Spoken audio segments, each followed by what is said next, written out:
Innal hamdalillah wassalatu wassalamu ala Rasulillah wa ala alihi wa sahbihi wa mawalah.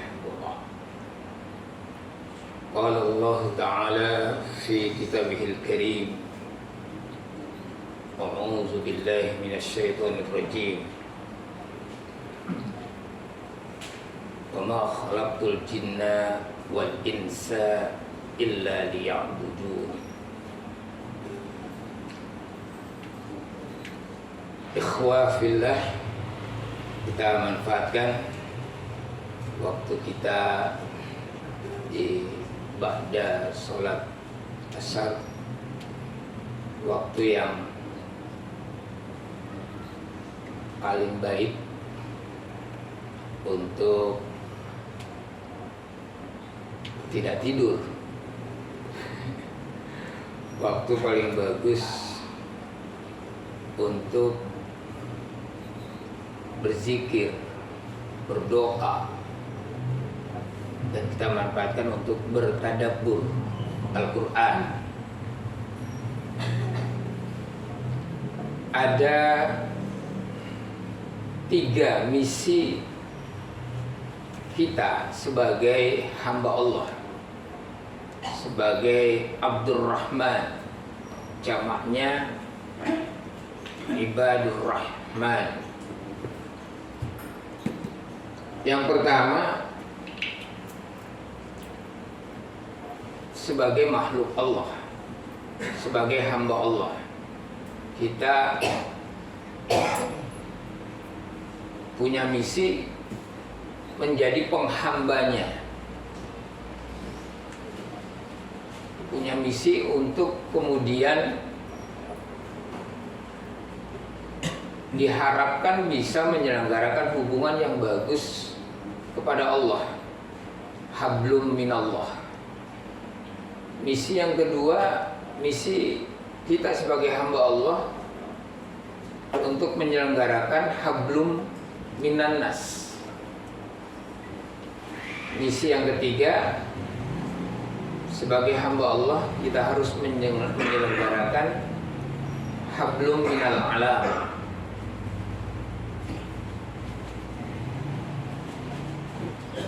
Hablum minallah ini menjadi dasar untuk menyelenggarakan yang kedua tadi itu, hablum minannas dan hablum minal alam.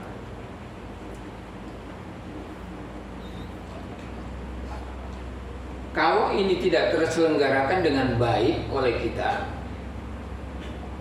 maka Allah akan ancam kita dengan kehinaan hidup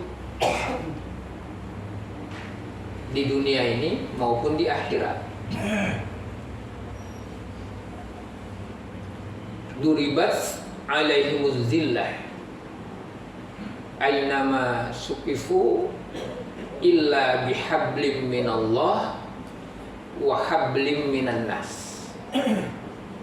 Akan ditimpakan kehinaan di mana saja mereka berada, kecuali kepada mereka yang mampu dan dapat menyelenggarakan hubungan yang bagus kepada Allah, dan kepada mereka yang mampu dan dapat menyelenggarakan hubungan yang bagus kepada sesama.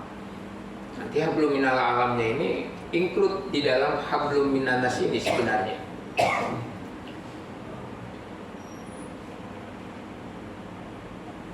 Kehinaan hidup itu karena memang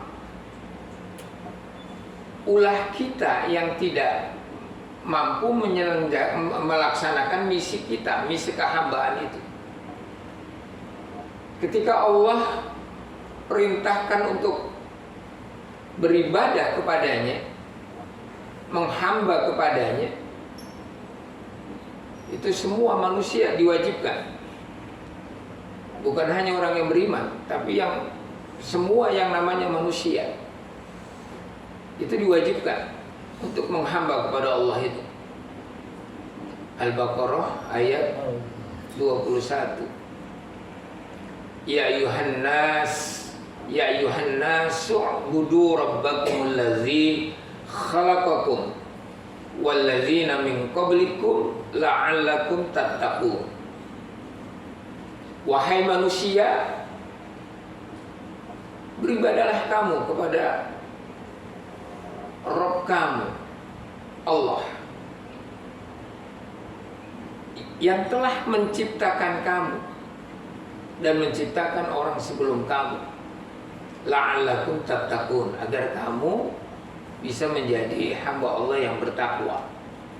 Coba kita bahas ini sebentar, para jemaah sekalian. Jadi ketika kita beribadah kepada Allah, apapun itu, intinya ketika misalnya sholat, maka harus dirasakan keberadaan Allah. Kita harus bisa merasakan kemahabesaran Allah. Dan itu hanya bisa dilakukan oleh kita ketika kita memahami kita juga, memahami diri kita sendiri. Siapa kita? Kata Imam Al-Ghazali, man arafa nafsahu faqad arafa rabbahu. Barang siapa yang mengenal dirinya sendiri, maka dia akan mengenal siapa Tuhannya. Ini esensinya dalam beribadah itu. Dia harus mengenal dirinya. Kalau itu sudah bisa dilakukan, maka penghambaannya akan bisa berjalan dengan sebagaimana mestinya. Akan terasa itu kemahabesaran Allah, akan terasa memang Allah pantas untuk disembah, Allah pantas untuk diibadahi. Nah, sebagai makhluk, kita ini makhluk Allah, harus dirasakan dulu. Kita ini ciptaan Allah.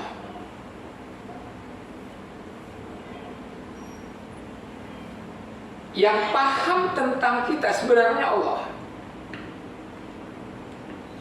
Yang tahu tentang diri kita itu Allah. Yang menciptakan, yang tahu, dan harusnya seperti apa dalam perjalanan hidup kita itu juga Allah yang tahu. Seberapa tahunya sih kita tentang diri kita? Itu jadi pertanyaan.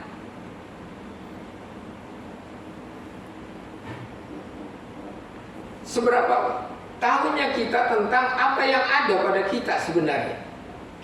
Saya sering ungkap, ada begitu banyak sistem kehidupan pada kita, pada diri kita.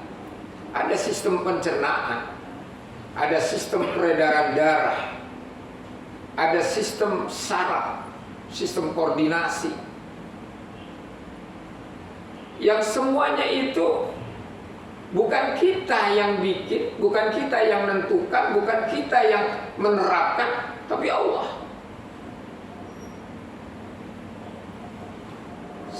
Mungkin kita tahu dari belajar bagaimana sistem pencernaan itu ada, tapi kita tidak terima. Dan ketika tahu, baru kita merasakan betapa lemahnya kita dan betapa kuatnya Allah, betapa butuhnya kita kepada Allah. Diatur sedemikian rupa itu. Makanya selalu perintah penghambaan kepada Allah itu, perintah beribadah itu selalu diikuti dengan keterangan bahwa engkau adalah ciptaanku, engkau adalah ciptaan Allah, engkau adalah makhlukku yang gak bisa lepas dari kekuatan Allah, dari kekuasaan Allah, dari campur tangan Allah, dari Allah itu mudabbir gitu. Allah yang ngatur, bukan kita. Kita nggak bisa keluar itu. Itulah yang kita sebut sering dengan kullu mauludin yuladu 'alal fitrah. Setiap manusia itu dilahirkan dalam keadaan fitrah. Itulah fitrahnya. Jadi fitrah kita adalah menghamba kepada Allah. Diatur sedemikian rupa, tunduk pada aturan Allah, suka atau tidak suka.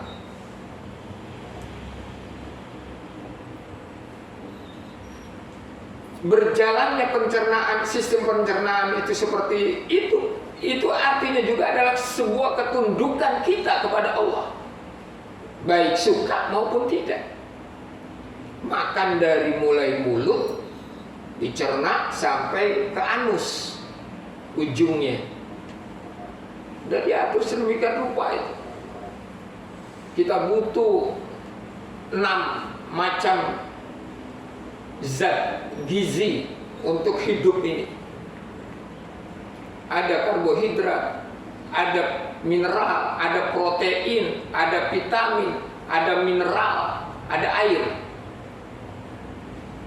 Yang dengan asupan ini, gizi ini, terjadilah metabolisme, melahirkan energi, sehingga kita bisa bergerak. Lahirlah kalor, panas, sehingga suhu tubuh kita bisa stabil. Dan ini keteraturan yang kita nggak bisa keluar dari sini. Itulah fitrahnya. Jadi sebagai makhluk kita sudah tunduk kepada aturan Allah itu. Maka kemudian kalau Allah tetapkan kita diciptakan oleh Allah itu dengan tujuan menghamba kepada Allah, itu sesuai dengan fitrah itu. Wa ma khalaqtul jinna wal insa illa liya'buduni. Tidak aku ciptakan jin dan manusia kecuali untuk menghamba kepadaku. Jadi Allah dengan perintah ini sebenarnya untuk menyelamatkan manusia.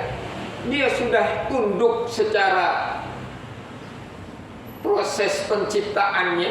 Dia tunduk dengan aturan Allah, keteraturan Allah, dengan ketetapan-ketetapan Allah. Sayang sekali kalau kemudian dia tidak tunduk dalam penghambaannya kepada Allah. Jadi kalau dia tidak menghamba kepada Allah, dia menyimpang fitrah. Nah, saya kasih ilustrasi bagaimana akibat dampak kalau kita menyimpang fitrah kemanusiaan kita sendiri, menyimpang fitrah kejadian kita sebagai makhluk Allah ini. Silet itu diciptakan orang tujuannya untuk memotong yang kecil-kecil, termasuk memotong rambut-rambut kita, memotong kertas, memotong-motong yang kecil lainnya. Itu fitrahnya itu diciptakan untuk itu. Kalau silet itu dipakai untuk menebang pohon yang besar, itu menyimpang fitrah. Alih-alih pengen pohonnya yang tumbang, tapi yang terjadi hancurnya pisau. Beberapa kali digunain pisau yang lain, silet yang lain, tetap aja nggak nyampe itu untuk menebang pohon itu.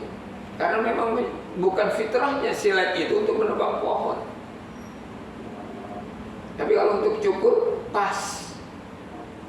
Tapi sebaliknya, kampak yang besar, parang yang besar, gergaji yang panjang yang besar, itu memang diciptakan orang, diciptakan manusia untuk memotong yang besar-besar. Bayangkan kalau parang yang besar itu, kampak yang besar itu kita gunakan untuk nyukur kumis kita. Alih-alih pengen ganteng, alih-alih pengen handsome, pengen rapi, tapi yang terjadi babak belur, berantakan. Kenapa? Terjadinya penyimpangan fitrah.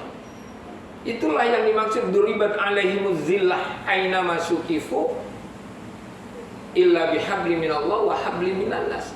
akan ada kerusakan ketika kita keluar dari fitrah kemanusiaan kita.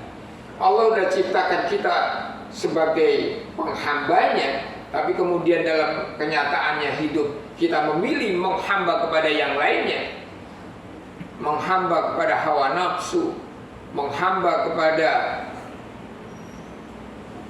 ilah-ilah yang lain selain Allah. Maka yang terjadi, duribat alaihimuz zillah, akan ada kehinaan, akan ada kerusakan, akan ada malapetaka besar bagi dirinya. Kenapa? Karena dia menyimpang fitrah. Ini yang harus dipahami, kenapa setiap ayat Allah perintahkan beribadah kepadanya selalu dihubungkan bahwa Allah adalah Rabbmu, Allah adalah penciptamu, Allah adalah Tuhan yang menguasai dirimu.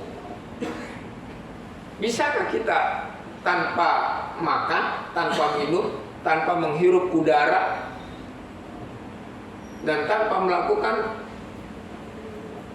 kehidupan dalam artian yang normal, kalau tidak memakai aturan-aturan Allah tadi itu? Kita harus makan, kita harus minum, kita harus menghirup udara, kita harus berinteraksi sosial, termasuk salah satunya. Maka kemudian Allah atur itu. Jadi penghambaan kita kepada Allah ini akan menentukan nanti hablum minan nas kita. Hubungan ketika kita melakukan hubungan sesama kemanusiaan dengan manusia yang lain, interpersonal, kita melakukan interaksi sosial, itu akan ditentukan dengan penghambaan kita kepada Allah. Sebagai hamba Allah, kita akan menyalurkan apa yang disalurkan oleh Allah kepada kita. Apa yang disalurkan? Rahmat, Rahman dan Rahimnya. Maka Allah nyebut kita biasanya dengan kalimat Abdur Rahman, jamaknya Ibadur Rahim. Apa tugasnya? Absus salam, menyebarkan salam. Salam ini sering digunakan untuk menyambut hamba-hamba Allah yang masuk surga. Di dalam Al-Quran kita akan sering dapat itu. Salam ketika memang ini Allah suka kepada hambanya itu, ucapannya adalah salam.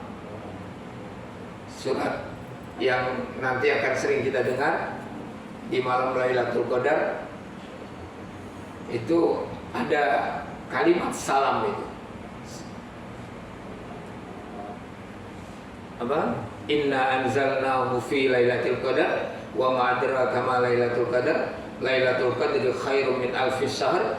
Tanazzalul malaikatu warruhu fiha biizni rabbihim min kulli amr. Ucapannya salam. Salamun, lengkapnya hiya hatta matla'il fajr. Jadi memang yang disebarkan seorang Ibadur Rahman kepada yang lainnya itu adalah salam, kedamaian, ketenteraman, keselamatan, kesejahteraan, kebaikan. Jadi kalau jadi Ibadur Rahman, min Ibadur Rahman jadi Abdur Rahman, harus ada misi itu. Misi yang mau kita lakukan itu adalah menyebarkan salam itu. Dimanapun kita berada, kita menjadi rahmat bagi yang lain, karena salam yang kita akan bagikan. Nanti mungkin semua kita kan punya HP ya. Itu ada film bagus, cari aja di videonya itu di Google, di video itu ada film Selam. Ini produksi Turki. Film Selam itu bagaimana misi kemanusiaan itu dilakukan dengan luar biasa gitu. Dan itu rata-rata pendidik. Jadi untuk yang guru ini pas sekali untuk nonton film Selam itu. Jadi tugas kita itu memang itu absus salam itu, sebarkan salam. Kita nggak boleh di tempat kita berada itu menjadi perusak, menjadi biang kerok dari membuat masalah dan sebagainya. Al-muslimu man salimal muslimuna min lisanihi wa yadihi. Seorang muslim itu harusnya adalah yang selamat yang lainnya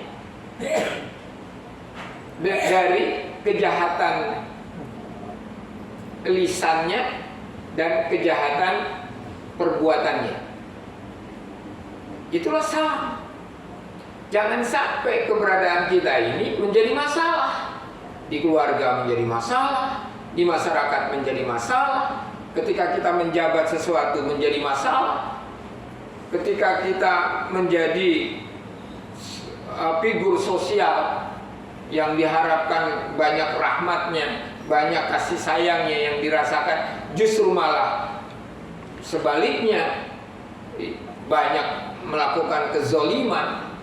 Nah, ini menyimpang fitrah tadi itu, melawan misi kemanusiaan kita. Sebagai seorang muslim, wajib hukumnya afsus salam tadi, menyebarkan salam dimanapun kita berada, di lingkungan manapun kita ada. Kalau ada orang jahil menyapa kita pun, kita cukup dengan jawab dengan salam. Artinya jawablah dengan sepantasnya dan menyenangkan dia. Jangan jahat dibalas jahat. Jangan perkataan yang menghinakan dibalas juga dengan menghinakan. Ini yang terjadi kan di WA kita ini, di medsos kita ini. Yang satu bilang apa biasanya? Cebong. Yang satu bilang kampret. Akhirnya luar biasa ini kerusakan di mana-mana. Jangan salah, jangan kita juga ikutan memperkeruh suasana, membuat kerusakan yang besar di muka bumi ini, khususnya di masyarakat kita, di bangsa kita ini. Karena disadari nggak disadari, dengan terlibatnya kita dalam apa tadi itu, boleh dibilang adu